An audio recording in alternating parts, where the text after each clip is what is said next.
അസ്സലാമു അലൈക്കും. ബിസ്മില്ലാഹി വൽഹംദുലില്ലാഹി വസ്സലാത്തു വസ്സലാമു അലാ അഷ്റഫി റസൂലില്ലാഹി വഅലാ ആലിഹി അൽ ഫായിസീന ബിറിദല്ലാഹ് അമ്മാ ബഅദ്. BKF-ലെ വളരെ പ്രധാനപ്പെട്ട ഒരു സെഷനാണ് ഫിലോസഫി ഓഫ് എഡ്യൂക്കേഷൻ വിഷയമായി പ്രഗത്ഭരായ രണ്ട് വ്യക്തിത്വങ്ങൾ നമ്മോട് സംസാരിക്കുന്ന ഈ സെഷൻ. ഞാൻ ജസ്റ്റ് ഒന്ന് ആമുഖം പറഞ്ഞ് തുടക്കം കുറിക്കുക മാത്രമാണ് ഉദ്ദേശിക്കുന്നത്. വിദ്യാഭ്യാസം എന്നത് ലോക സൃഷ്ടിജാലങ്ങളിൽ നിന്നെല്ലാം മനുഷ്യനെ വേർതിരിക്കുന്ന ഒരു പ്രോസസ്സാണ്, ഒരു വലിയ പ്രക്രിയയാണ്. അതിന് അതിൻ്റേതായ ഒരു ഫിലോസഫിയുണ്ട്. കൃത്യമായ ലക്ഷ്യത്തിൽ ഊന്നിക്കൊണ്ടാണ് വിദ്യാഭ്യാസ പ്രവർത്തനം ലോകത്ത് മനുഷ്യർക്കിടയിൽ നടക്കേണ്ടത്. ആ ലക്ഷ്യത്തിൽ നിന്ന് വ്യതിചലിച്ച് വിദ്യാഭ്യാസം നാമമാത്രമായ ചില കാട്ടിക്കൂട്ടലുകളായി മാറുമ്പോൾ, അതിൻ്റെ അടിസ്ഥാന മൂല്യങ്ങൾ നശിപ്പിക്കപ്പെടുമ്പോൾ അത് സമൂഹത്തിലുണ്ടാക്കുന്ന പ്രത്യാഘാതങ്ങൾ വളരെ വലുതാണ്. അൺഫോർച്ചുനേറ്റ്ലി നമ്മൾ ഇന്ന് അങ്ങനെയൊരവസ്ഥയെ അഭിമുഖീകരിക്കുന്നുണ്ട് എന്ന് പറയേണ്ടി വരികയാണ്. വിദ്യാഭ്യാസം ഏറ്റവും നൂതനമായ സാങ്കേതിക വിദ്യകളിലൂടെയൊക്കെ കടന്നു പോവുകയും അതൊക്കെ ഉപയോഗപ്പെടുത്തി വലിയ വലിയ കാര്യങ്ങൾ പോലും പഠിച്ചെടുക്കൽ വളരെ എളുപ്പമാവുകയും ചെയ്ത ഈ കാലഘട്ടത്തിലും വിദ്യാഭ്യാസം മനുഷ്യരിൽ ഉണ്ടാക്കേണ്ട അടിസ്ഥാനപരമായ മൂല്യങ്ങൾ നഷ്ടപ്പെട്ടു പോകുന്നു, ചോർന്നു പോകുന്നു എന്നത് വേദനാജനകമാണ്. വിദ്യാസമ്പന്നർ എന്ന് പറയുന്നവരിൽ നിന്ന് തന്നെ റിയൽ എഡ്യൂക്കേഷൻ മൂലമുണ്ടാകേണ്ട ആ വാല്യൂസ് കാണാതെ പോകുന്നതോ അല്ലെങ്കിൽ അവർ തന്നെ അതിനെ ചവിട്ടിമതിക്കുന്നതോ കാണുമ്പോഴാണ് ഈ വിഷയം എത്രമാത്രം ഗൗരവത്തിൽ നാം ചർച്ച ചെയ്യേണ്ടതുണ്ട് എന്ന് ബോധ്യപ്പെടുന്നത്. അൽഹംദുലില്ലാഹ്, ഇവിടെ നമുക്ക് ഈ വിഷയകമായി സംസാരിക്കുന്നതിന് ലഭിച്ചിട്ടുള്ള ബഹുമാനപ്പെട്ട ഡോക്ടർ KM ഷരീഫ് സാറും അബ്ദുൽ ലത്തീഫ് സാറും രണ്ടുപേരും ഇത് സംബന്ധമായി ആധികാരികമായി തന്നെ നമ്മോട് സംവദിക്കാൻ കെൽപ്പുള്ളവരാണ്, അറിവും അനുഭവ സമ്പത്തുമുള്ളവരാണ്. അവരെ ഇരുവരെയും ഈ സെഷനിലേക്ക് ഹാർദവമായി സ്വാഗതം ചെയ്യുന്നു. അവരുടെ വിലയേറിയ സംഭാഷണങ്ങൾക്കിടയിൽ ആവശ്യമായ രൂപത്തിൽ ഇനിയും വേണ്ടി വന്നാൽ ഇടപെടാം. എല്ലാവരും ശ്രദ്ധയോടുകൂടി അവരെ കേൾക്കുക, ആവശ്യമായതൊക്കെ നോട്ട് ചെയ്യുക. നമ്മുടെ തുടർന്നുള്ള വിദ്യാഭ്യാസം നേടുന്നതിലും വിദ്യാഭ്യാസ പ്രവർത്തനങ്ങളിൽ തുടർന്ന് ഇടപെടുന്നതിലുമൊക്കെ ഈ ഒരു സെഷനിൽ നിന്ന് കിട്ടുന്ന അറിവും ഉൾക്കാഴ്ചയുമൊക്കെ ഗുണകരമായി ഭവിക്കട്ടെ എന്നുകൂടി ആശംസിച്ചുകൊണ്ട് ബഹുമാനപ്പെട്ട അബ്ദുൽ ലത്തീഫ് സാറിനെ ആദരപൂർവ്വം വിഷയം അവതരിപ്പിക്കുന്നതിന് വേണ്ടി ക്ഷണിക്കുന്നു.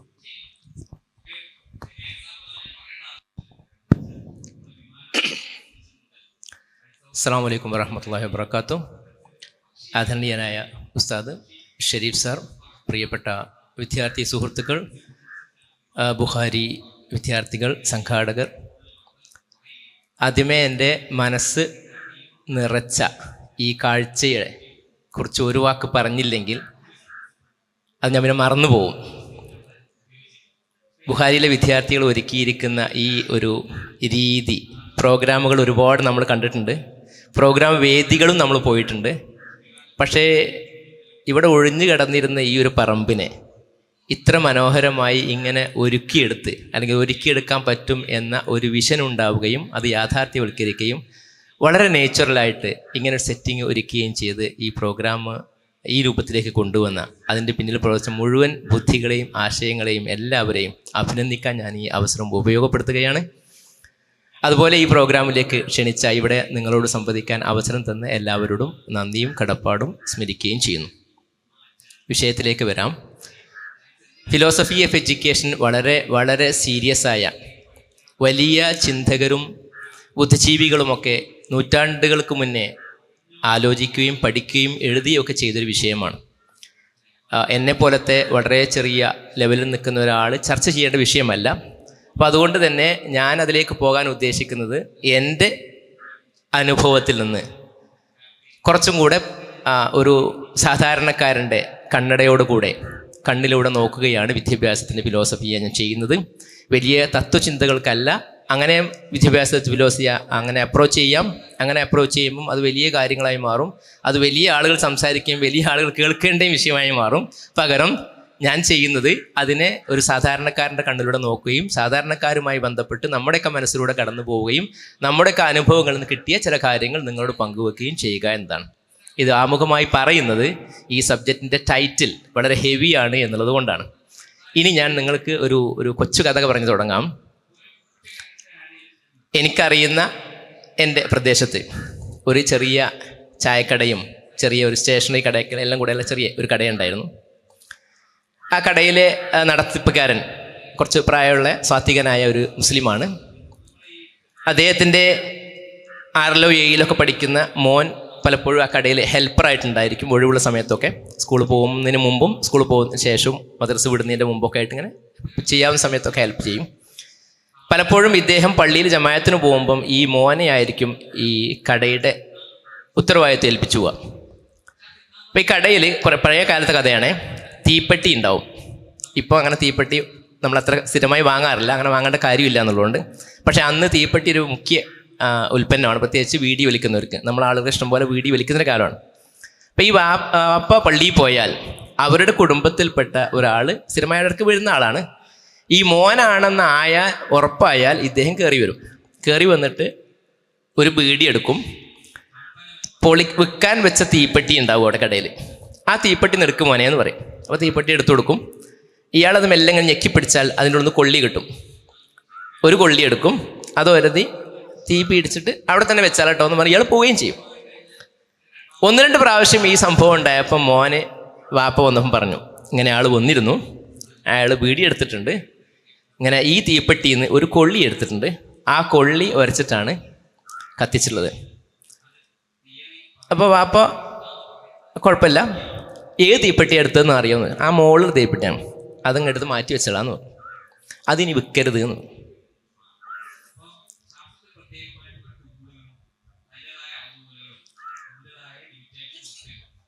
ഇത് എഡ്യൂക്കേഷനാണ്. ഇത് ഇവിടെ ഇരിക്കുന്ന ദഅവത്ത് പഠിക്കുന്ന കുട്ടികൾക്ക് മനസ്സിലാവും എന്താണ് പറഞ്ഞതിൻ്റെ അർത്ഥമെന്ന്. 15 പൈസയുടെ തീപ്പെട്ടിയിൽ നിന്ന് ഒരു കൊള്ളി പോയിട്ടുണ്ടെങ്കിൽ, ഒരു കൊള്ളി മൈനസുള്ള തീപ്പെട്ടി 15 പൈസക്ക് പിന്നെ വിൽക്കൽ ശരിയല്ല, അത് നീതിയല്ല എന്ന പാഠമാണ്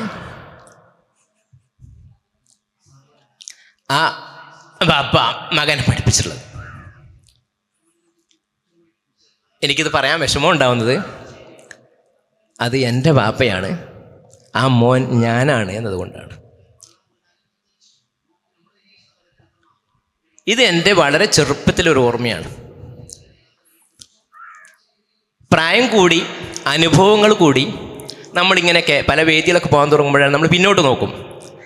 നമ്മൾ പഠിച്ചത് ബുക്കിൽ നിന്നാണോ, പുസ്തകത്തിൽ പഠിച്ചത് എത്ര, പുസ്തകത്തിന് പുറത്ത് പഠിച്ചത് എത്ര, ഏതാണ് ഫിലോസഫി?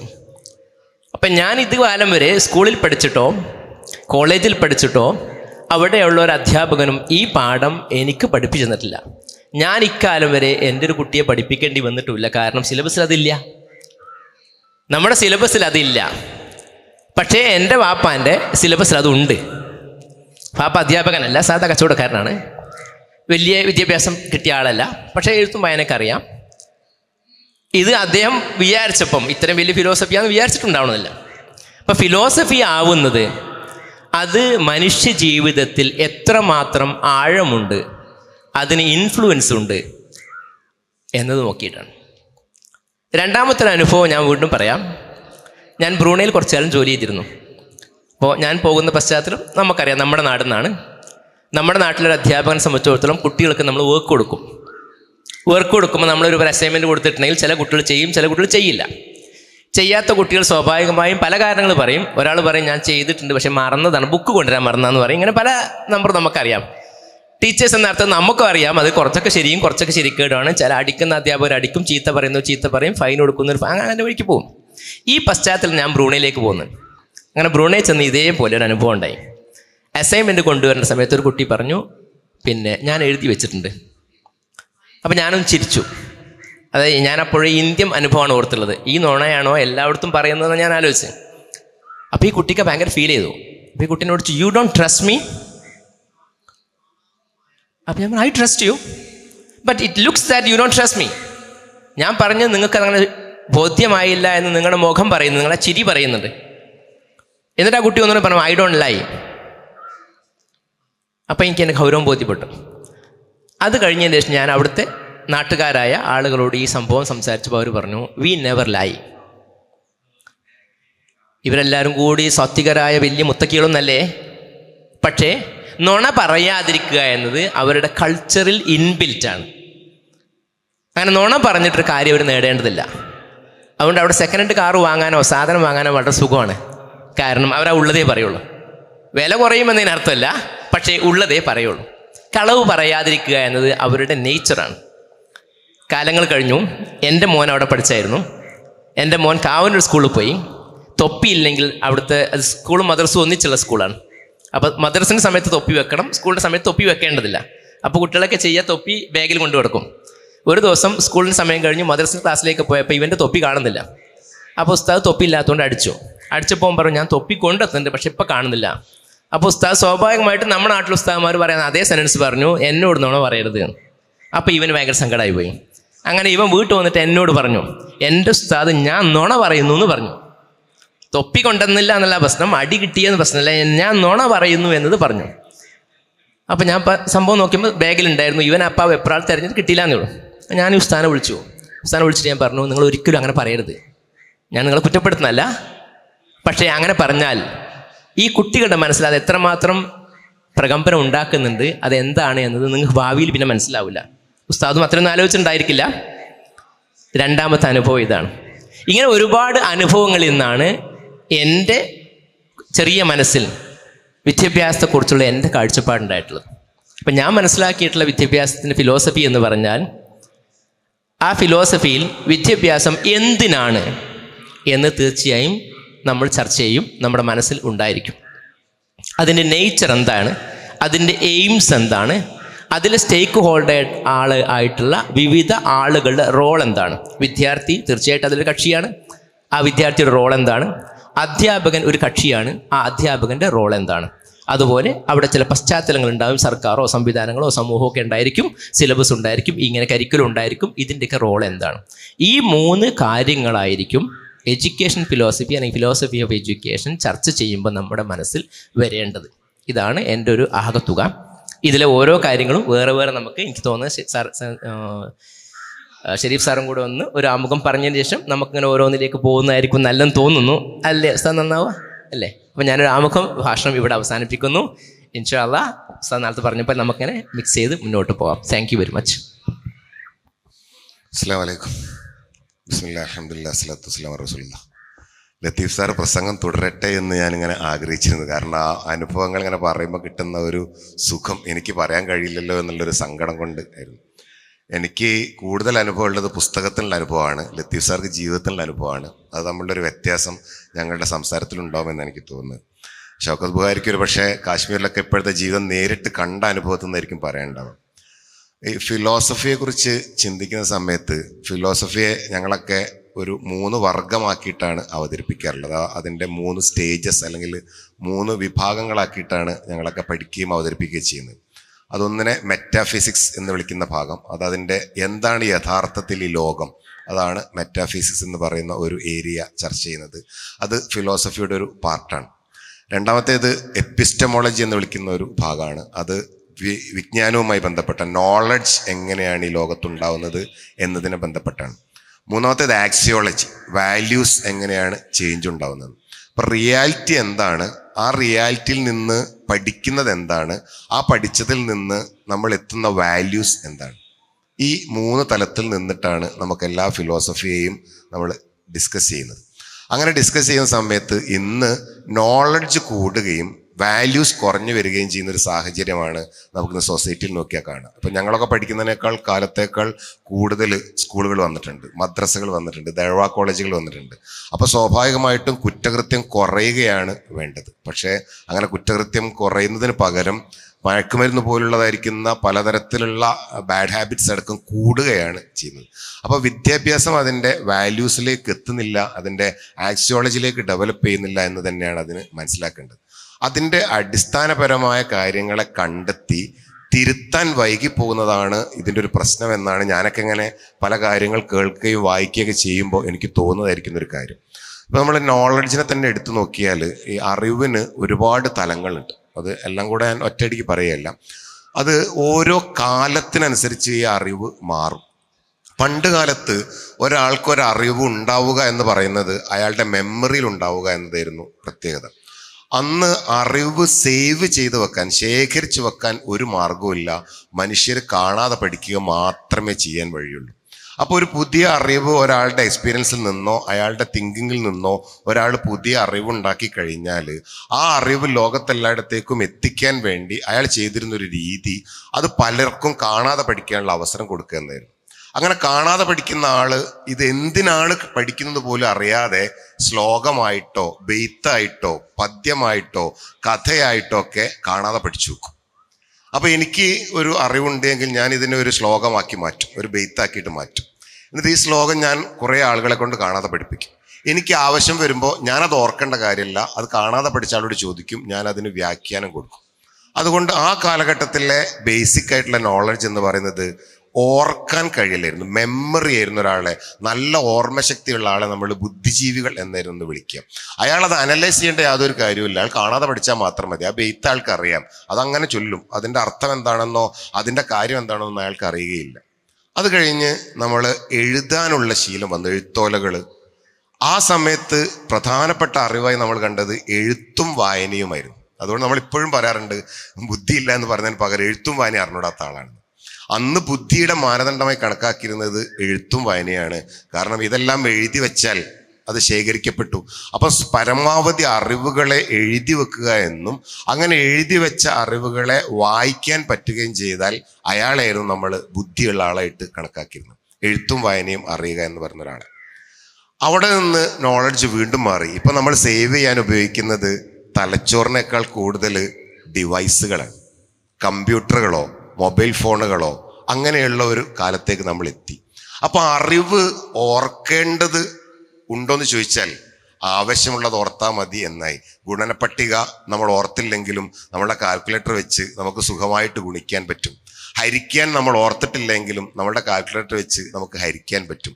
അങ്ങനെയുള്ള സമയത്ത് നമ്മളുടെ തലച്ചോറിലേക്ക് എന്തിനാണ് ആവശ്യമില്ലാതെ കുറേ കാര്യങ്ങൾ പഠിക്കുന്നത് എന്നൊരു ചിന്ത 1936 വൈഗോട്സ്കിയെ പോലെയുള്ള പിയാഷെ പോലുള്ള ആളുകൾ അവതരിപ്പിച്ചു. പക്ഷെ അതും ലോകം അന്ന് അംഗീകരിച്ചിരുന്നില്ല. ലോകം അപ്പോഴും മെമ്മറിയാണ്, കാണാതെ പഠിക്കലാണ് പ്രധാനം എന്ന ചിന്ത തന്നെയായിരുന്നു കൊടുത്തിരുന്നത്. ഇപ്പം നമ്മൾ എത്തി നിൽക്കുന്ന ഒരു ലോകത്തെ നമ്മളിങ്ങനെ നിരീക്ഷിച്ചു നോക്കിയാൽ, ഇന്ന് നമ്മൾ AI കാലം എന്ന് വിളിക്കുമ്പോൾ പോലും 2022 ചാറ്റ് GPT എന്ന് പറയുന്ന ഒരു AI ജനകീയമായപ്പോഴാണ് നമ്മൾ AI എന്ന് പറയുന്ന സാധനം നമ്മൾ സംസാരിക്കാൻ തുടങ്ങി. 2022 2024 എത്തിയപ്പോൾ ഈ AI തന്നെ ഡെവലപ്പ് ചെയ്തു. AI ഡെവലപ്പ് ചെയ്ത് ഇനി വരാൻ പോകുന്നത് AGI ആണ്, അഥവാ ആർട്ടിഫിഷ്യൽ ജനറേറ്റീവ് ഇൻ്റലിജൻസ് എന്ന് പറയുന്നൊരു സാധനമാണ്. ഇപ്പം നമ്മൾ നിൽക്കുന്നത് GPT ആണ്, അതായത് ജനറേറ്റീവ് പ്രീ ട്രെയിൻഡ് ട്രാൻസ്ഫോർമർ. അത് മാത്രമാണ് ഇപ്പോൾ AI-കളൊക്കെ ചെയ്യുന്നത്. അഥവാ അവർ ജനറേറ്റ് ചെയ്യുന്നതെല്ലാം പ്രീ ട്രെയിൻഡ് ആണ്. ആ മെഷീൻ എന്താണോ പഠിപ്പിച്ചത്, ഇങ്ങനെ ഒരു ചോദ്യം വന്നാൽ നിങ്ങൾ ഇങ്ങനെയാണ് ചെയ്യേണ്ടത് എന്ന് പഠിപ്പിച്ചിട്ട് അത് ലേൺ ചെയ്തിട്ട് പറയുകയാണ്. അത് പ്രീ ട്രെയിൻഡ് ആണ്. ഇപ്പം ഞാൻ ഇങ്ങോട്ട് എൻ്റെ വീട്ടിൽ നിന്ന് വരുമ്പോൾ, ഞാൻ എൻ്റെ വീട്ടിൽ നിന്ന് ഗൂഗിൾ മാപ്പ് ഓൺ ചെയ്ത സമയത്ത് 10:20 ഞാൻ ഇവിടെ എത്തുമെന്നാണ് എന്നോട് എൻ്റെ ഗൂഗിൾ മാപ്പ് പറഞ്ഞത്. അപ്പോൾ ഗൂഗിൾ മാപ്പ് ഞാൻ സഞ്ചരിക്കുന്ന വേഗത, ഇവിടേക്ക് എത്താനുള്ള ദൂരം, ഈ ദൂരത്തിൽ നിന്ന് എനിക്ക് എത്താൻ പറ്റുന്ന സമയം, അങ്ങനെയുള്ള കുറേ കാര്യങ്ങളെ ആ മെഷീൻ ലേൺ ചെയ്തു. ആ മെഷീൻ ലേൺ ചെയ്തിട്ട് നിങ്ങൾ 10:20 ബുഖാരി ക്യാമ്പസിലെത്തും. അതെനിക്ക് പറഞ്ഞു തന്നു. അതാണ് GPT ചെയ്യുന്നത്. ഓൾറെഡി ചെയ്ത, അതായത് ജനറേറ്റ് ചെയ്യുന്ന പ്രീ ട്രെയിൻഡ് ആയിട്ടുള്ളതായിരിക്കുന്ന കാര്യത്തെ എനിക്ക് ട്രാൻസ്ഫോം ചെയ്ത് തരിക. അതിൽ നിന്ന് നമ്മളിപ്പോൾ ഡീപ് സീക്കിലേക്ക് എത്തി, അതായത് ആലോചിച്ചിട്ട് കുറച്ചുകൂടി റിസർച്ച് ചെയ്തെത്തുന്ന ഒരു കാലത്തേക്ക് എത്തി. ഇനി AGI വരികയാണ് എങ്കിൽ ജനറേറ്റീവ് ഇൻ്റലിജൻസ്, അതായത് മനുഷ്യൻ ഒരു കാര്യം കേൾക്കുമ്പോൾ ചിന്തിച്ച് പറയുന്നത് പോലെ മെഷീൻ ചെയ്യുമെന്നാണ് പറയുന്നത്. അത് കഴിഞ്ഞാൽ ASI വരുമെന്ന്. ASI എന്ന് പറഞ്ഞാൽ മനുഷ്യനേക്കാൾ സൂപ്പർ ഇൻ്റലിജൻസ് വരും. മനുഷ്യൻ ചിന്തിക്കുന്നതിനേക്കാൾ ആർട്ടിഫിഷ്യൽ സൂപ്പർ ഇൻ്റലിജൻസ് എന്നാണ് ASIയുടെ ഫുൾ ഫോം. അപ്പോൾ അത്തരം ഒരു കാലത്തേക്കാണ് നമ്മളുടെ കുട്ടികളെ പോകുന്നത് എങ്കിൽ കുട്ടിക്ക് മെമ്മറി ആണോ വേണ്ടത്, എഴുതാനും വായിക്കാനുമുള്ള കപ്പാസിറ്റി ആണോ വേണ്ടത്? പക്ഷെ ഇന്ന് നമ്മളുടെ സ്കൂളുകളിൽ നടക്കുന്നത് എഴുതാനും വായിക്കാനുമുള്ള കപ്പാസിറ്റി ഉണ്ടാക്കുക. എഴുത്തും വായനയും അറിഞ്ഞൂടാത്ത ആളുകൾ വളരെ മോശക്കാരായിട്ട് വരിക. പറയാനുള്ള അറിവുണ്ടായാൽ മതി. ChatGPT നമ്മൾ എഴുതണമെന്നില്ല, ChatGPT നമ്മൾ പറഞ്ഞാൽ മതി. പറയുമ്പോൾ ഇപ്പോൾ ഗൂഗിൾ സ്റ്റുഡിയോ ഒക്കെ നമ്മളുടെ വോയിസിന് മറുപടി തരാൻ തുടങ്ങി. അങ്ങനെയുള്ള ഒരു കാലത്ത് ട്രാൻസ്ലേറ്റർ, ഇപ്പോൾ നമ്മൾ ലാംഗ്വേജ് പഠിക്കേണ്ട കാര്യമില്ലാത്തൊരു കാലത്താണ് നമ്മൾ നിൽക്കുന്നത്. കാരണം ഗൂഗിൾ ട്രാൻസ്ലേറ്ററിനോട് നമ്മൾ ട്രാൻസ്ലേറ്റ് ചെയ്യാൻ പറഞ്ഞാൽ ആ ലാംഗ്വേജ് ട്രാൻസ്ലേറ്റ് ചെയ്ത് അയാളോട് ചോദിക്കും, അതിൻ്റെ മറുപടി അയാൾ തിരിച്ചു തരും. ഇങ്ങനത്തെ ഒരു കാലത്തെ പഠനം എന്തായിരിക്കണം എന്ന ആലോചനയാണ് നടക്കേണ്ടത്. പക്ഷെ നമ്മളിപ്പോഴും നിൽക്കുന്നത് ഒന്നുകിൽ മെമ്മറി പ്രധാനമായ കാലത്താണ്, അല്ലെങ്കിൽ എഴുത്തും വായനയും പ്രധാനമായ കാലത്താണ്. ഈ കാലത്ത് തീർച്ചയായും വേണ്ടത് ChatGPT തരുന്ന അല്ലെങ്കിൽ ഡീപ് സീക്ക് തരുന്ന നോളജിലെ ശരി തിരിച്ചറിയാനുള്ള കപ്പാസിറ്റിയാണ്. അതുകൊണ്ട് അനലറ്റിക്കൽ തിങ്കിങ് വളരാനുള്ള കപ്പാസിറ്റിയാണ് സ്കൂളുകളും കോളേജുകളും കൊടുക്കേണ്ടത്. വിമർശനാത്മകമായി ചിന്തിക്കാനുള്ള ക്രിട്ടിക്കൽ തിങ്കിങ്, ഇതിലെ ശരി എന്താണ് തെറ്റെന്താണ് എന്ന് തിരിച്ചറിയണമെങ്കിൽ അതിനോട് ചോദ്യങ്ങൾ ചോദിക്കാനുള്ള ക്രിട്ടിക്കൽ തിങ്കിങ് വളരേണ്ട കാലത്ത് നമ്മൾ ജീവിക്കുന്നത്. പുതിയ പുതിയ ഇന്നവേറ്റീവ് ആയിട്ടുള്ള ഐഡിയാസ് കണ്ടെത്തേണ്ട കാലത്ത് നമ്മൾ ജീവിക്കുന്നത്. പുതിയ ക്രിയേറ്റീവ് തിങ്കിങ്. അപ്പോൾ ഇന്നത്തെ കാലത്ത് നിർബന്ധമായും കുട്ടികളിൽ എത്തേണ്ടത് ഈ 4 കാര്യങ്ങളായിരിക്കാമെന്നാണ് എനിക്ക് തോന്നുന്നത്. Creative thinking, innovative thinking, analytic thinking, critical thinking. പക്ഷെ നമ്മളപ്പോഴും കാണാതെ പഠിച്ച് പുസ്തകങ്ങളിൽ വായിക്കുന്ന പുസ്തകങ്ങളിൽ ജീവിതവുമായി യാതൊരു ബന്ധവുമില്ലാത്ത, ലത്തീഫ് സാർ അതാ പറഞ്ഞത്, ജീവിതവുമായി യാതൊരു ബന്ധവുമില്ലാത്ത പല പുസ്തകങ്ങളെയും ആവർത്തിച്ച് കാണാതെ പഠിക്കുകയും ഏറ്റവും മനോഹരമായി പേപ്പറിൽ ആ കാണാതെ പഠിച്ച കാര്യം എഴുതി വെക്കുന്ന ആളുകൾ റാങ്ക് വാങ്ങുകയും ചെയ്യുന്നത് കൊണ്ടായിരിക്കാം എന്നാണ് എൻ്റെ ഒരു നിരീക്ഷണം. മറ്റൊന്ന്, നമ്മുടെ വാല്യൂസിൽ വന്ന വലിയൊരു ചേഞ്ചുണ്ട്. നമ്മൾ നിയോ ലിബറലിസം എന്ന് പറയുന്ന ആക്സിയോളജി പരിശോധിച്ചാൽ നിയോ ലിബറലിസം എന്ന് പറയുന്ന ഒരു കാഴ്ചപ്പാടാണ് ഒരു ഭാഗത്ത്. മറ്റൊരു ഭാഗത്ത് നിയോ കൺസർവേറ്റീവ്സ്. അതായത് ഏറ്റവും പുതിയ കാര്യങ്ങളെ പണം കൊടുത്ത് വാങ്ങാൻ പറ്റും. അതാണ് നമ്മളുടെ ഒരു മൈൻഡ്. ലോകത്തിൻ്റെ മൈൻഡാണ്, ഇന്ത്യയുടെ മാത്രമല്ല, കേരളത്തിൽ അത് ഏറ്റവും കൂടുതൽ. ഇപ്പം നമ്മൾ ശരിക്കും ആലോചിച്ച് നോക്കുക, നമ്മൾ പ്രോസസ്സിനല്ല പ്രാധാന്യം കൊടുക്കുക, പ്രൊഡക്റ്റിനാണ് പ്രാധാന്യം കൊടുക്കുക. അതാണ് കൺസ്യൂമർ മൈൻഡിൻ്റെ ഒരു വലിയ പ്രത്യേകത. ഫിലോസഫിക്കലി ചിന്തിക്കുമ്പോൾ നമ്മളുടെ വാല്യൂസ് മുഴുവനും കൺസ്യൂമറായി മാറിയിട്ടുണ്ട്. കൺസ്യൂമറായി മാറിയപ്പോൾ ഞാൻ എപ്പോഴും പറയുന്നൊരു എക്സാമ്പിൾ എന്നതാണ്, എൻ്റെ കുട്ടിക്കാലത്ത് എൻ്റെ വീട്ടിൽ പാട്ടത്തിനെടുത്ത വയലെടുത്തിട്ട് അവിടെ നെല്ലുണ്ടാക്കി, ആ നെല്ല് കൊയ്ത് കൊണ്ടുവന്ന് അത് മെതിച്ച്, അത് പിന്നെ ചെമ്പിലിട്ട് പുഴുങ്ങി, അത് പനമ്പായിലിട്ട് ഉണക്കി, അത് വീണ്ടും നിലത്തിട്ടിടിച്ച് തൊലി കളഞ്ഞ്, അത് വീണ്ടും ഉരലിട്ടിടിച്ച്, അത് പത്തിരി പൊടിയാക്കിയിട്ട് പത്തിരി വെച്ച് തിന്നേണ്ടിയിരുന്നു. അപ്പോൾ ഒരുപാട് പ്രോസസ്സിലൂടെയാണ് ഞങ്ങളുടെ വീട്ടിൽ എൻ്റെ ഓർമ്മയൊക്കെ വെക്കുന്ന ഒരു കാലത്തെ പത്തിരി ഉണ്ടായിരുന്നത്. എന്നാൽ എൻ്റെ ഉമ്മ വീടിൻ്റെ ചുമതല ഏറ്റെടുക്കാൻ തുടങ്ങിയപ്പോൾ ഞങ്ങൾ പച്ചരി വാങ്ങാൻ തുടങ്ങി. അത് വാങ്ങി കടയിൽ കൊണ്ടുപോയി പൊടിപ്പിക്കും. എന്നിട്ട് ആകെ ഉമ്മ വറക്കുന്ന പ്രോസസ്സ് മാത്രം ഉമ്മ ചെയ്തത്. അത് നിന്നായിരുന്നു പത്തിരി ഉണ്ടാക്കിയത്. എൻ്റെ വൈഫിൻ്റെ കാലം എത്തിയപ്പോൾ പത്തിരിപ്പൊടി വാങ്ങാൻ തുടങ്ങി. അപ്പോൾ വൈഫ് ആകെ ചിന്തിക്കേണ്ടത് അജ്മിയുടേതാണോ നല്ലത്, ബോധിനിയുടേതാണോ നല്ലത്. ബ്രാൻഡ് നെയിം പറഞ്ഞ് തെറ്റിദ്ധരിക്കരുത്. അത്ര ചിന്തിച്ചാൽ മതി, വേറൊരു കാര്യത്തെക്കുറിച്ച് ആലോചിക്കേണ്ട കാര്യമില്ല. എൻ്റെ മോള് പത്തിരി വാങ്ങുന്ന കാലത്ത് ഈ പ്രോസസ്സിൽ നമ്മളുടെ ചിന്ത എല്ലാം വാങ്ങാൻ പറ്റുമെന്ന്. അതാണ് നിയോ ലിബറലിസ്റ്റിക് തിങ്കിങ് എന്ന് പറയുന്നത്. എല്ലാം വാങ്ങാൻ പറ്റും. അതുകൊണ്ട് ഇപ്പം നമ്മൾ വിചാരിക്കുന്നത് മക്കളെയൊക്കെ നന്നാക്കി കിട്ടും. അതാണ് നമ്മൾ ഓരോ സ്ഥാപനം നോക്കിയിട്ട് മക്കളെ നന്നാക്കാം. ഫീസ് എത്ര വേണമെങ്കിലും ഞാൻ തരാം, മക്കൾ നന്നായി തന്നാൽ മതി. പണം എത്ര വേണമെങ്കിലും ഞാൻ തരാം, മക്കളെ നന്നാക്കിയാൽ മതി. പക്ഷെ മക്കൾ നന്നാവണമെങ്കിൽ ഈ വാല്യൂ പണം കൊടുത്ത് വാങ്ങാൻ പറ്റിയതല്ല എന്നും പ്രോസസ്സ് റെഡിയാൽ മാത്രമേ പ്രൊഡക്റ്റ് നന്നാവും എന്നുള്ള ചിന്ത നമുക്കില്ല.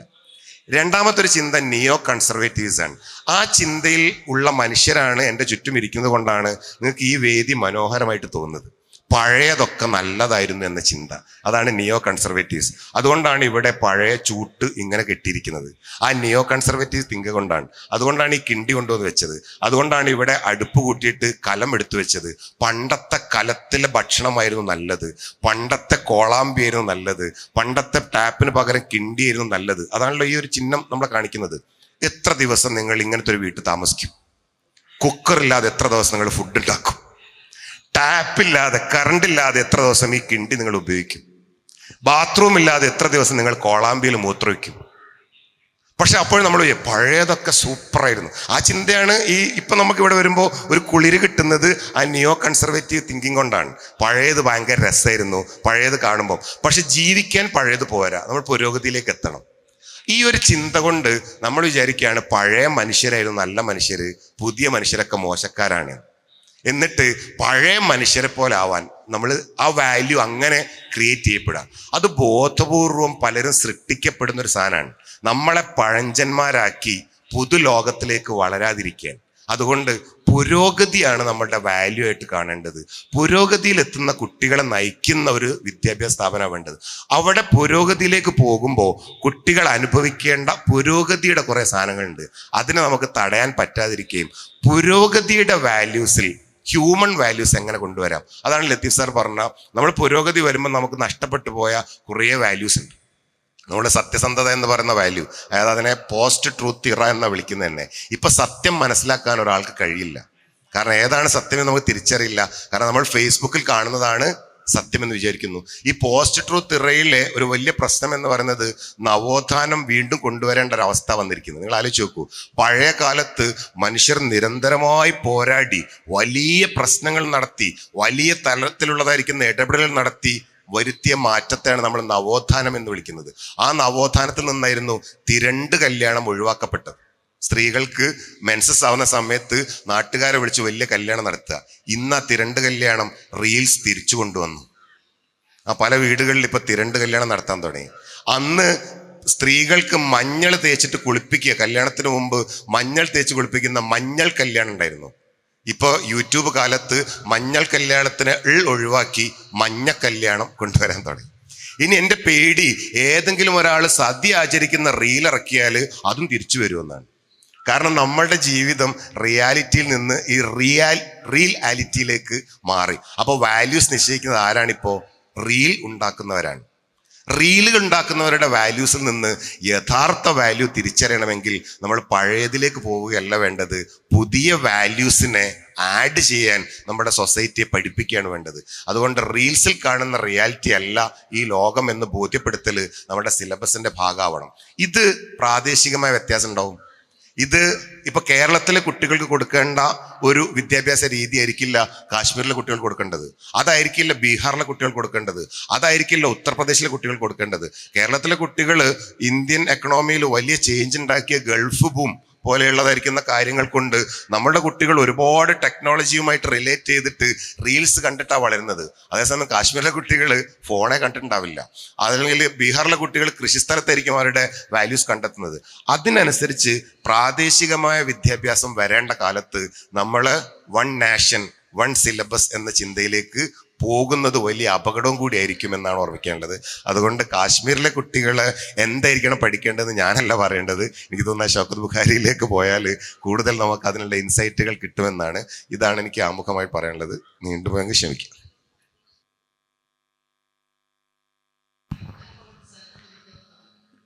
രണ്ടുപേരും രണ്ട് ആംഗിളിലൂടെയാണ് വിഷയത്തെ സമീപിച്ച് സംസാരിച്ചത്. അത് കൃത്യമായി എല്ലാവരും മനസ്സിലാക്കിയിട്ടുണ്ട് എന്നും ഞാൻ കരുതുന്നു. അദ്ദേഹം ലത്തീഫ് സാറ് തൻ്റെ എക്സ്പീരിയൻസിൽ നിന്ന് ഷെരീഫ് സാർ പറഞ്ഞ ആ ഒരു അവസാനത്തെ ആ ഒരു സംഗതി ഉണ്ടല്ലോ, മെറ്റാഫിസിക്സും എപ്പിസ്റ്റോമോളജിയും കഴിഞ്ഞു വരുന്ന ആ വാല്യൂസ്, അതിൻ്റെ റിസൾട്ടായി വരേണ്ട വാല്യൂസ്, ആ റിസൾട്ടിനെ എങ്ങനെയാണ് ചിലരൊക്കെ ജീവിത പാഠങ്ങൾ പഠിപ്പിച്ചുകൊണ്ട് ഉണ്ടാക്കിയെടുത്തത് എന്നത് തൻ്റെ ജീവിതാനുഭവത്തിലൂടെ പറയുകയായിരുന്നു ലത്തീഫ് സാർ. ഷെരീഫ് സാറ് ആദ്യമേ പറഞ്ഞതുപോലെ തന്നെ അദ്ദേഹത്തിൻ്റെ വിശാലമായ പഠന മേഖലകളിൽ നിന്ന് മനസ്സിലാക്കിയ ഒരുപാട് വിഷയങ്ങളിലൂടെ പറയുകയുണ്ടായി. ശരിക്കും ആ പറഞ്ഞ സംഗതി വളരെ കൃത്യമാണ്. ഇന്നത്തെ ഒരു മെറ്റാഫിസിക്സ്, ഇന്നത്തെ ഒരു സാഹചര്യത്തെക്കുറിച്ച് പഠിച്ചിട്ട് അതിനനുസരിച്ച് രൂപകൽപ്പന ചെയ്യുന്ന വിദ്യാഭ്യാസ സംവിധാനമാണ് നമുക്ക് രൂപപ്പെടുത്തേണ്ടത്. സാർ അവസാനം പറഞ്ഞ ആ വാക്കുകളെ ഞാൻ വീണ്ടും അടിവരയിടുകയാണ്. ഓരോ നാട്ടിലെയും ആ വിദ്യാർത്ഥികളുടെ സാഹചര്യങ്ങൾക്കനുസരിച്ച് കൊണ്ടുള്ള പഠന സംവിധാനം ഏർപ്പെടുത്തിയിട്ടില്ല എങ്കിൽ റിസൾട്ട് വളരെ മോശമായിരിക്കും.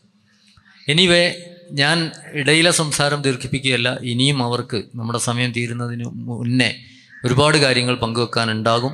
ഏതായാലും രണ്ടുപേരും ഇതുവരെ സംസാരിച്ചതിൽ നിന്ന് വിദ്യാർത്ഥികളാണ് ഇവിടെ ഇരിക്കുന്ന അധികം ആളുകളും തങ്ങളുടെ വിദ്യ നേടുന്ന വിഷയത്തിലും പിന്നീട് ഈ മേഖലയിൽ തുടർന്ന് സാമൂഹിക സേവന രംഗത്ത് ഇടപെടുന്ന വിഷയത്തിലും ഈ വാക്കുകളെ വളരെ ശ്രദ്ധാപൂർവം നിങ്ങൾ നോട്ട് ചെയ്യണമെന്ന് ആവർത്തിച്ച് ഞാൻ ആവശ്യപ്പെടുകയാണ്.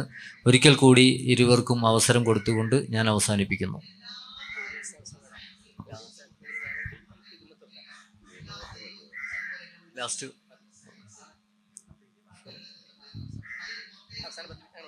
ഒരു തവണ കൂടി ഇരുവരും സംസാരിച്ചതിന് ശേഷം നമുക്കൊരു ഇൻ്റർഫിയറൻസ് ഉണ്ടാവും.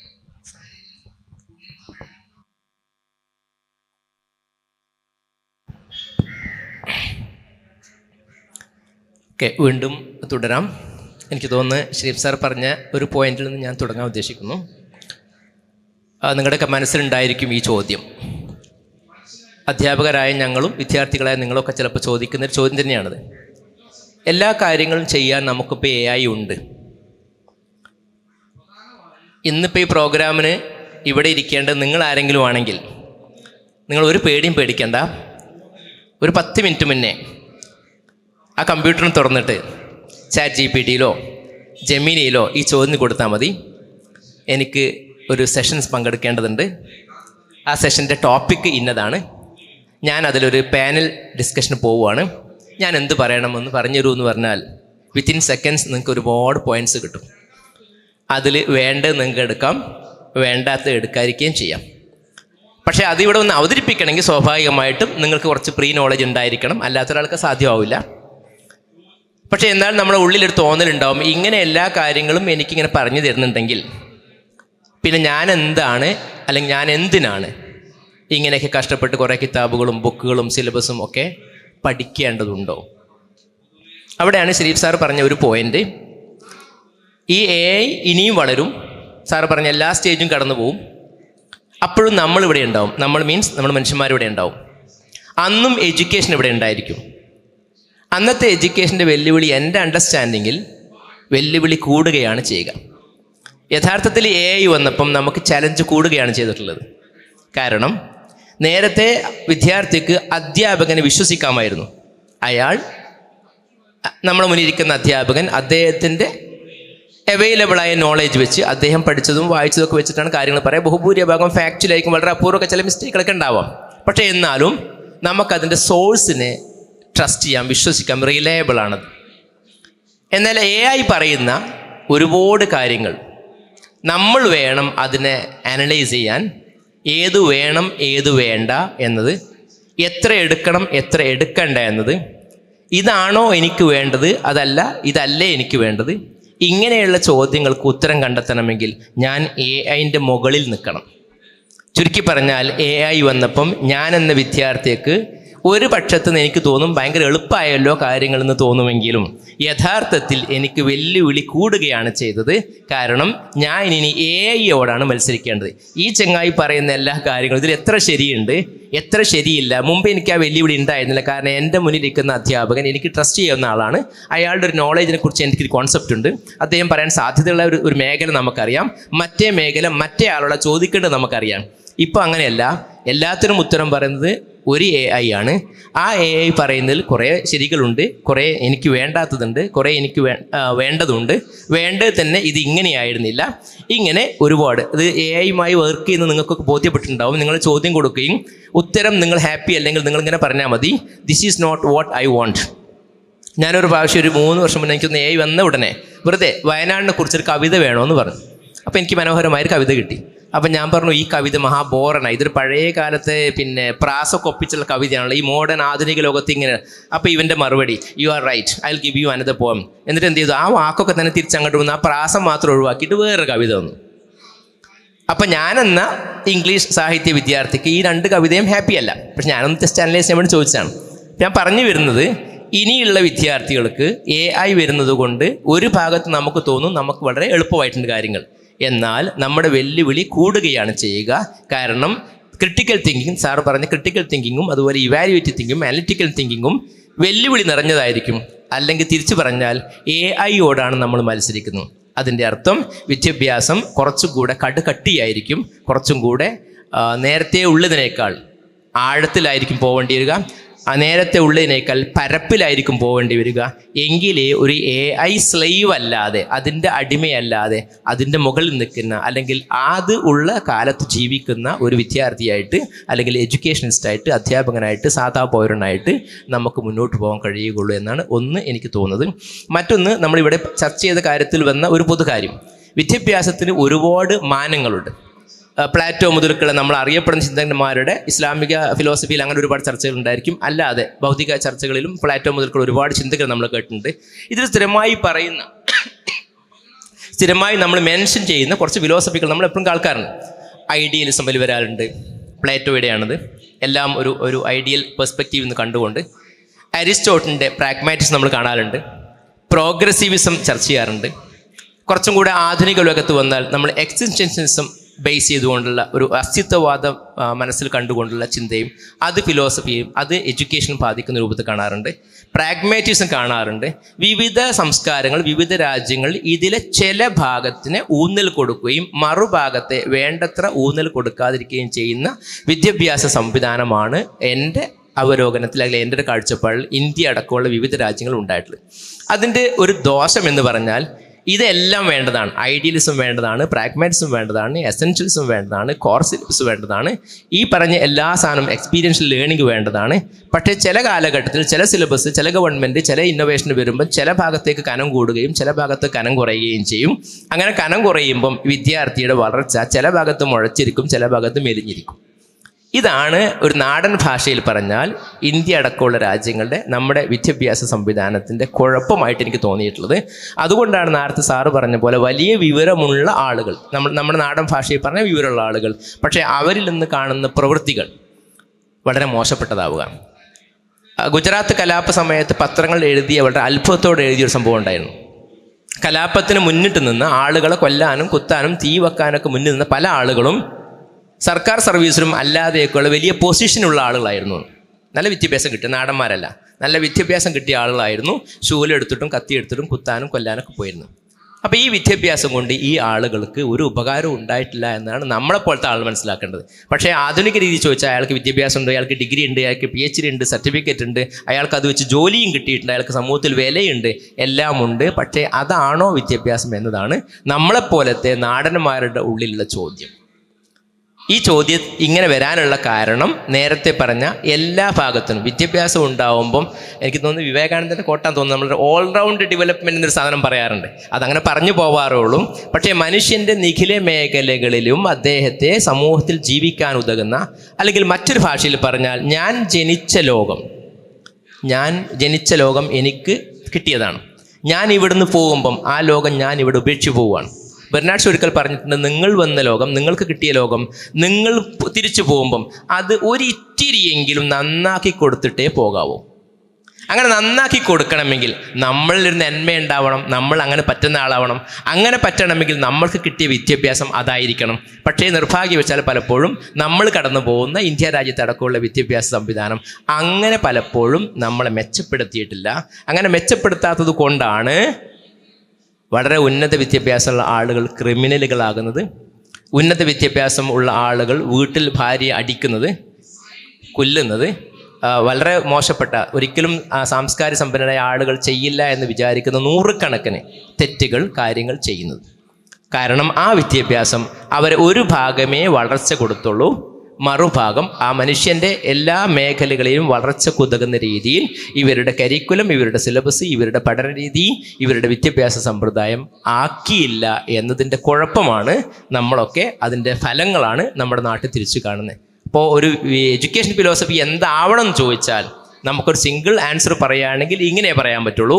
നേരത്തെ ഞാൻ ലിസ്റ്റ് ചെയ്തിട്ടുള്ള, ഇനി ലിസ്റ്റ് ചെയ്യാൻ വിട്ടുപോയിട്ടില്ല, അല്ലെങ്കിൽ ഇനി വരാനുള്ള എന്തൊക്കെ ചിന്തകളുണ്ടോ അതെല്ലാം ഉൾക്കൊള്ളുന്നതായിരിക്കണം.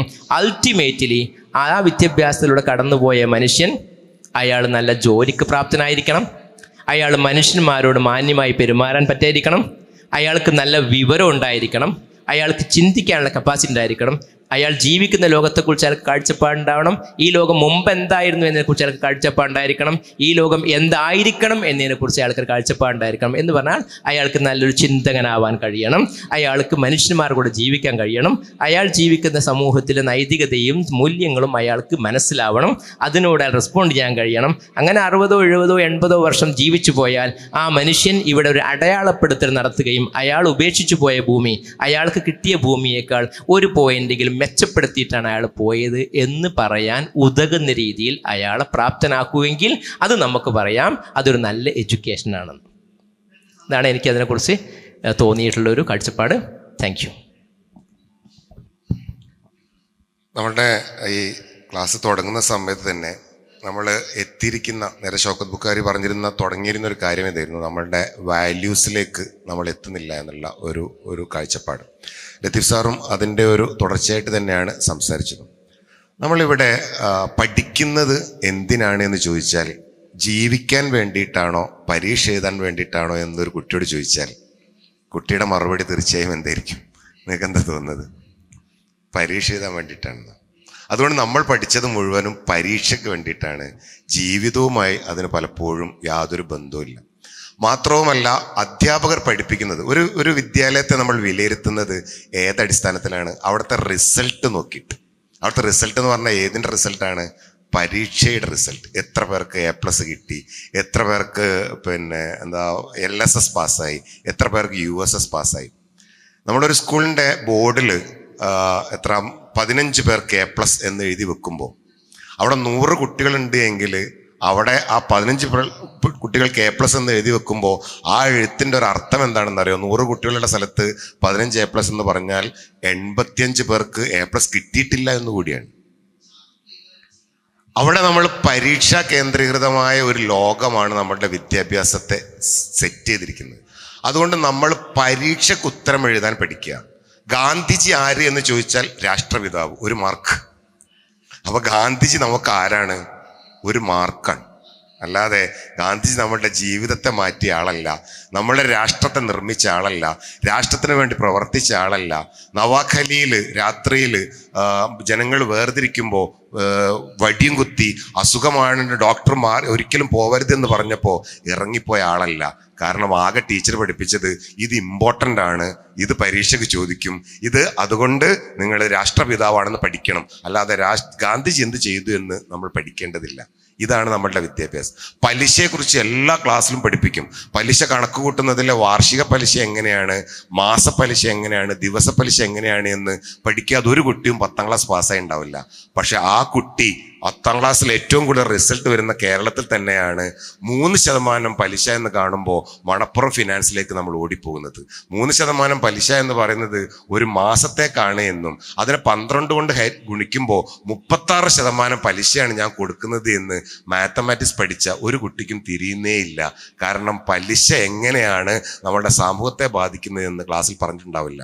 അതുകൊണ്ട് പലിശയെക്കുറിച്ച് പഠിക്കുമ്പോൾ തന്നെ പലിശ എങ്ങനെ സാമൂഹ്യ വിപത്തായിട്ട് വളരുന്നു എന്നും ഒരു മനുഷ്യന്റെ ഗതികേടിനെ എങ്ങനെയാണ് പലിശ സ്വാധീനിക്കുന്നത് എന്നുകൂടി ഒരു ടീച്ചർ കൂട്ടിച്ചേർത്തിരുന്നുവെങ്കിൽ നമ്മുടെ നാട്ടിൽ പാവപ്പെട്ട മനുഷ്യർ ചൂഷണം ചെയ്യപ്പെടുന്നതെങ്കിലും ഒഴിവാക്കപ്പെടുമായിരുന്നു.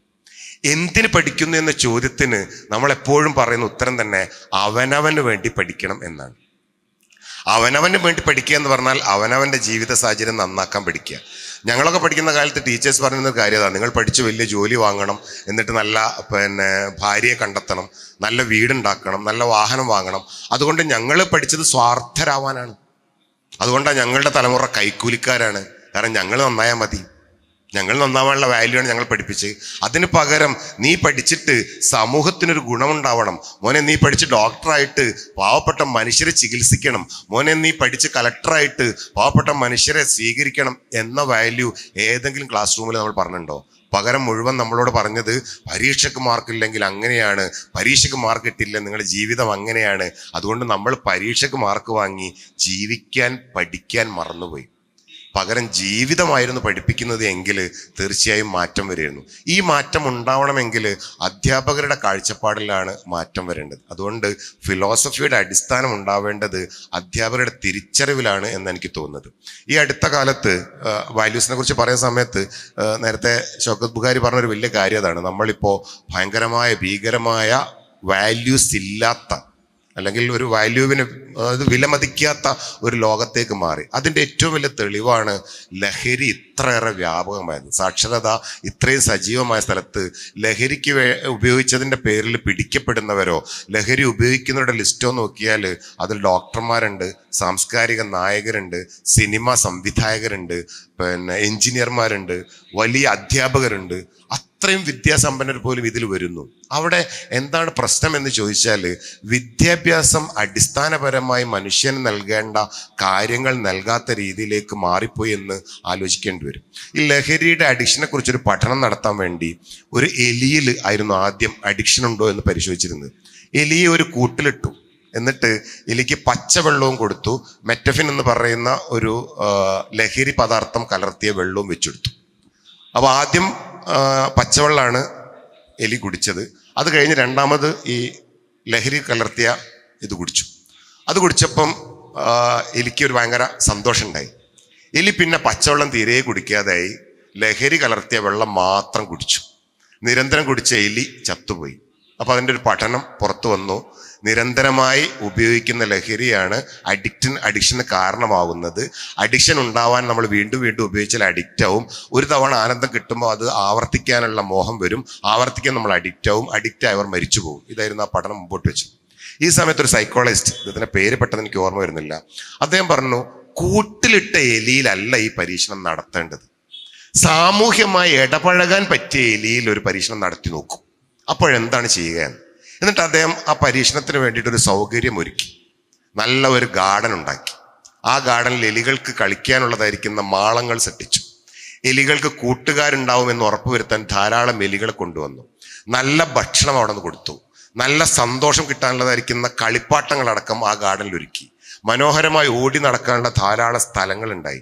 എലിയുടെ നാച്ചുറലായിട്ട് ചെയ്യാൻ പറ്റിയതായിരിക്കുന്ന കുറേ ആനന്ദങ്ങൾ ഉണ്ടാക്കാനുള്ള സാഹചര്യങ്ങളെല്ലാം അവിടെ ഒരുക്കി. അങ്ങനെ ഒരുക്കിയ ശേഷം ഈ എലിക്ക് 2 വെള്ളവും കൊടുത്തു. അവിടെയുള്ള എലികൾ മുഴുവനും പച്ചവെള്ളം മാത്രമേ കുടിച്ചുള്ളൂ. ഒറ്റപ്പെടുന്ന മനുഷ്യരാണ് പലപ്പോഴും ലഹരിയിലേക്ക് എത്തുന്നത് എന്ന് അദ്ദേഹം അറിയിച്ചു. മനുഷ്യൻ ഒറ്റപ്പെടുമ്പോൾ ഉണ്ടാവുന്ന വേദനയിൽ നിന്നാണ് ലഹരി ഉപയോഗിക്കപ്പെടുന്നതെന്ന് അദ്ദേഹം നിരീക്ഷിച്ചു. ഇതാണ് നമ്മൾ തിരിച്ചറിയേണ്ടത്. നമ്മൾ കുട്ടികളെ ഒറ്റപ്പെടുത്തുകയാണ്, പുറത്താക്കുകയാണ് നമ്മൾ ചെയ്യുന്നത്. അകത്താക്കേണ്ട കുട്ടികളെ പുറത്താക്കാൻ ശ്രമിച്ചുകൊണ്ടിരിക്കുക. പഠിക്കാത്ത കുട്ടികളൊക്കെ പുറത്താക്കും, എന്നിട്ട് പഠിക്കുന്ന കുട്ടികളെ മാത്രം അകത്തിരുത്തും. യഥാർത്ഥത്തിൽ നമ്മൾ അകത്തിരുത്തേണ്ടത് ആരെയായിരുന്നു? പഠിക്കാത്ത കുട്ടിയായിരുന്നു. പഠിക്കുന്ന കുട്ടികളെ പുറത്തെ വിശാലമായ ലോകത്തേക്ക് വിടേണ്ടതിന് പകരം പഠിക്കുന്ന കുട്ടികളെ മാത്രം അകത്തിരുത്തുകയും അങ്ങനെ ആ അകത്തിരിക്കുന്ന ജയിലിൽ 1902 ജോൺ ഡോയി എന്ന് പറയുന്ന ഫിലോസഫർ എന്തായിരിക്കണം സ്കൂൾ എന്നതിനെ കുറിച്ചൊരു കാഴ്ചപ്പാട് അവതരിപ്പിക്കുന്നുണ്ട്. കുട്ടികൾ സന്തോഷത്തോടെ ഓടി വരികയും സങ്കടത്തോടെ തിരിച്ച് നടന്നു പോവുകയും ചെയ്യുന്ന ഒരു ഇൻസ്റ്റിറ്റ്യൂഷനാണ് ഞാൻ സ്കൂൾ എന്ന് വിളിക്കുക. ഞാൻ ഒന്നുകൂടി ആവർത്തിക്കാം, സന്തോഷത്തോടെ സ്കൂളിലേക്ക് ഓടി വരികയും സങ്കടത്തോടെ നടന്നു പോവുകയും ചെയ്യുന്ന ഒരു ഇൻസ്റ്റിറ്റ്യൂഷനാണ് സ്കൂൾ എന്ന് ഞാൻ വിളിക്കുക. പക്ഷേ 2025 കുട്ടികൾ സങ്കടത്തോടെ നടന്നു വരികയും സന്തോഷത്തോടെ ഓടിപ്പോവുകയും ചെയ്യുന്ന സ്ഥലമാണ് നമ്മുടെ സ്കൂളുകൾ. ആ ഒരു ഫിലോസഫിയിലേക്ക് നമുക്ക് ഇപ്പോഴും എത്താൻ പറ്റിയിട്ടില്ല. അതിൻ്റെ കാരണം കുട്ടികൾക്ക് സന്തോഷം നൽകുന്ന ഇടമായി നമ്മളുടെ വിദ്യാലയങ്ങൾ മാറുന്നില്ല എന്നതാണ്. അധ്യാപകരുടെ കാഴ്ചപ്പാട് എവിടെയാണ് മാറേണ്ടത് എന്നത് അവിടെയാണ് പ്രധാനം. ആ പഴയ കാലത്തെ അധ്യാപകരിൽ നിന്ന് പുതിയ കാലത്തെ അധ്യാപകരിലേക്ക് അധ്യാപകരടക്കം മാറിയേ മതിയാവുള്ളൂ എന്ന് എനിക്ക് തോന്നുന്നത്. പഴയ കാലത്ത് അധ്യാപകൻ എന്ന് പറയുന്നത് നോളജ് മൊണോപ്പൊളിയുടെ കാലത്ത് ജീവിച്ച ആളാണ്. അന്ന് അറിവെന്ന് പറയുന്നത് കുറച്ചു പേർക്ക് മാത്രം ഉണ്ടായിരുന്നതാണ്. കുറച്ചാളുടെ കയ്യിൽ മാത്രമേ അറിവുണ്ടാവുകയുള്ളൂ. ആ അറിവ് അയാൾക്ക് തോന്നുന്ന ആൾക്ക് മാത്രമേ കൊടുക്കുള്ളൂ. അതുകൊണ്ട് അറിവ് ഞാൻ ഒരാൾക്ക് കൊടുക്കണമെങ്കിൽ ഞാൻ സാറ്റിസ്ഫൈഡ് ആവണം.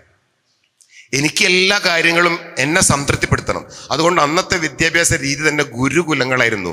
ഗുരുവിൻ്റെ വീട്ടിൽ പോയി താമസിച്ച് ഗുരുവിൻ്റെ ഭാര്യയ്ക്ക് വെള്ളം കൊണ്ടുപോയി കൊടുത്ത്, ഗുരുവിൻ്റെ ഭാര്യയ്ക്ക് വിറക് കീറിക്കൊടുത്ത്, ഗുരുവിൻ്റെ വീട്ടുജോലികൾ ചെയ്ത് ഗുരുവിനെ സാറ്റിസ്ഫൈ ചെയ്യിക്കുക. അപ്പോൾ ഗുരു പറയുന്നതായിരുന്നു അന്നത്തെ നോളജ്. എന്നാൽ ഞങ്ങളുടെ കാലം വന്നപ്പോൾ ബുക്ക് നോളജിലേക്ക് വന്നു. അപ്പോൾ മൊണോപ്പൊളി ഇല്ല. അന്ന് ഞങ്ങൾ കോമ്പറ്റീഷനാണ് നോളജിൽ, മത്സരിക്കുക. തൊട്ടടുത്ത ആളേക്കാൾ കൂടുതൽ നോളജ് വാങ്ങും. അന്ന് റാങ്ക് ആയിരുന്നു ക്ലാസ്സിൽ ഏറ്റവും പ്രധാനം. ഞാനൊക്കെ റാങ്കിൽ വളരെ പുറകുള്ള ആളായിരുന്നു. അതായത് അന്ന് എൻ്റെ ഏറ്റവും വലിയ കൺഫ്യൂഷൻ അതായിരുന്നു. 1ാം റാങ്ക് കിട്ടിയ രാജേഷിനാണ് കൂടുതൽ വെയിറ്റ്, കൂടുതൽ സംഖ്യ 34 എൻ്റെ റാങ്ക്. എനിക്ക് തീരെ ക്ലാസ്സിൽ വിലയില്ല. അപ്പം വലിയ സംഖ്യ എനിക്കാണ് കിട്ടിയത്, പക്ഷെ രാജേഷിനാണ് കൂടുതൽ ബഹുമാനം കിട്ടിയത്. ഒന്നാണ് ഈ റാങ്കിൻ്റെ തലതിരിഞ്ഞ സ്വഭാവം എനിക്ക് മനസ്സിലായത്. അതുകൊണ്ട് ഞങ്ങൾ വേറൊരാളെക്കാൾ മുന്നിലെത്താൻ, സർക്കാർ ജോലിയിൽ PSC വിളിച്ചാൽ വേറെ ആരെയും അറിയിക്കാതിരിക്കാൻ, പരീക്ഷ എഴുതുമ്പോൾ പോലും ഞങ്ങൾ ചോദ്യപേപ്പർ കൊണ്ട് ഉത്തരപേപ്പർ മറച്ചു വെച്ച് തൊട്ടപ്പുറത്തുള്ള ആള് എൻ്റെ ഉത്തരം കാണാതിരിക്കാൻ ഓരോ ഷീറ്റ് മറച്ചു വെച്ചിട്ടായിരുന്നു കോമ്പറ്റീഷൻ കാലത്ത് ഞങ്ങൾ പരീക്ഷ എഴുതി. ഇന്ന് ലോകം മാറി. നോളജ് ഷെയറിങ് കാല. എനിക്ക് എന്തെങ്കിലും ഒരു നോളജ് ഉണ്ടെങ്കിൽ ഉടനെ ഞാനത് ഫേസ്ബുക്കിലോ ഇൻസ്റ്റാഗ്രാമിലോ യൂട്യൂബിലോ ആ നോളജ് ഷെയർ ചെയ്യും. അതുകൊണ്ട് ഇപ്പോഴത്തെ കുട്ടികൾ സംശയം ചോദിക്കുന്നത് നേരത്തെ അറിയുന്ന ഗുരുവിനോടല്ല, നോളജ് കോമ്പറ്റ് ചെയ്യാൻ അയാളെ സഹായിച്ച പുസ്തകത്തോടല്ല, പകരം ഗൂഗിളിനോടാണ്. അതുകൊണ്ട് പുതിയ കാലത്തെ മുദ്രാവാക്യം മാതാപിതാ ഗൂഗിൾ ദൈവം എന്നായി മാറിയിട്ടുണ്ട് എന്ന് തമാശയിൽ ഒരാൾ പറയുന്നത് കേട്ടിട്ടുണ്ട്. നമ്മളുടെ സംശയങ്ങൾ നമ്മൾ ഗൂഗിളിനോട് ചോദിക്കാൻ തുടങ്ങി. അതുകൊണ്ട് ഗൂഗിൾ അറിവ് തരുന്ന അഥവാ നോളജ് ഷെയറിങ് കാലത്ത് മൊണോപ്പൊളിയായ ഒരു ടീച്ചർക്ക് നിൽക്കാൻ പറ്റൂല. ടീച്ചറെ അതുകൊണ്ട് കുട്ടി ആദരിച്ച് ബഹുമാനിച്ച് സോപ്പിട്ട് പോകേണ്ട കാര്യമില്ല. കാരണം ഈ നോളജ് കിട്ടണമെങ്കിൽ ടീച്ചറോട് ചോദിക്കേണ്ട കാര്യം എനിക്കില്ല, ഗൂഗിളിനോട് ചോദിച്ചാൽ മതി. അപ്പൊ അങ്ങനെയാണ് എങ്കിൽ ഇപ്പോഴത്തെ ടീച്ചർ ആയിത്തീരേണ്ടത് കൂടുതൽ മെന്റേഴ്സാണ്. നേരത്തെ ലത്തീഫ് സാർ പറഞ്ഞതുപോലെ കൂടുതൽ മനുഷ്യത്വമുള്ളവരായി മാറേണ്ടതുണ്ട്, കൂടുതൽ മനുഷ്യ സ്വഭാവമുള്ളവരായി മാറേണ്ടതുണ്ട്. ആ മനുഷ്യത്വം പ്രധാനമായി നിൽക്കുന്ന കാലത്ത്, അഥവാ നോളജിനേക്കാൾ പ്രധാനമായി മനുഷ്യത്വം നിൽക്കുന്ന കാലത്തേക്ക് നമ്മൾ മാറുമ്പോഴാണ് നമ്മളുടെ ഫിലോസഫിക്ക് അനുസരിച്ച് എഡ്യൂക്കേഷൻ മാറുകയുള്ളൂ. 1960കളിലാണ് നോളജ് മാത്രമല്ല പ്രധാനം. ഈ നോളജിനോടൊപ്പം നമ്മൾ അതിനെ 3 പേരിലാണ് ബെഞ്ചമിൻ എസ് ബ്ലൂം എന്ന് പറയുന്ന ഫിലോസഫർ അവതരിപ്പിച്ചത്. ഒന്ന് കോഗ്നിറ്റീവ് ഡൊമൈൻ, അത് നോളജ് റിലേറ്റഡ് ആണ്, ഹെഡ് റിലേറ്റഡ് ആണ്. 2